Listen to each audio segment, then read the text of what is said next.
Well, the question is, what's happening? And that's why we brought in Skylar Gallop. She's back in with Hey Amarillo, talking about her latest episode. So what is happening? Who'd you interview this week? Yep, what's happening is a new episode of Hey Amarillo, and this week we talked to Gary Pittner, who is a walking archive of knowledge of Amarillo and the Texas Panhandle. I know he's been putting a lot of time in with the First Responders Memorial. Yeah. I don't know a whole lot about him. Yeah, so Gary, I think one of the things that contributed to just a really deep deck of knowledge about our area is he was the executive director of the Panhandle Regional Planning Committee for like 40 years. And that is this organization that exists between governments and city groups and civic leaders and nonprofits, and its purpose really is to weave together all of those different entities to move forward good work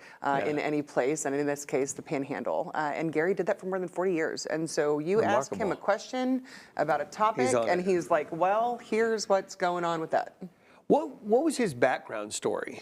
His origin story, so to speak. Yeah, so he moved here when he was like 10 years old, and he talks about, I loved listening to him, he talked about driving down Amarillo Boulevard and Polk Street when it was still the neon lights and watching the men get off of work at 5, and just has like a very romantic memory of like being at that age, kind of very like in a dreamy time in our city. And then he came up through Amarillo, was going to school at West Texas State, of course, and a professor of his said, I know that you need an internship. And it was at the PRPC. So really, that was it? The PRPC is his professional background. He's retired a handful of years ago. His entire professional life was in the PRPC. And I know that even though he is retired, he's still giving a lot to the community. He's still out there grinding, He's active in the Methodist Church that he and his wife Linda do a lot of really great work in, and as you noted, there with the First Responders Memorial and Friends of A.J. Swope Foundation.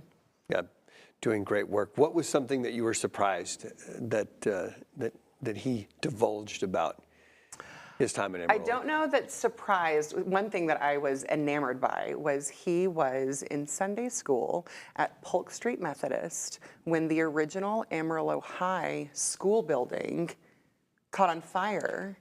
His dad was the pastor. It happened on a Sunday morning. You'll love this. This was back when the news for free broadcast the church services, and they just kind of pivoted their cameras around, which they were a little bit less easy to transport as they are now, and we're catching video of the high school in downtown Amarillo burn. And Gary talks about, he said, we didn't get much learning in Sunday school done because they were literally like leaning out of the windows watching this downtown institution burn. So it's like a mixture. Yeah, his interview was like a mixture of researched knowledge and lived experience.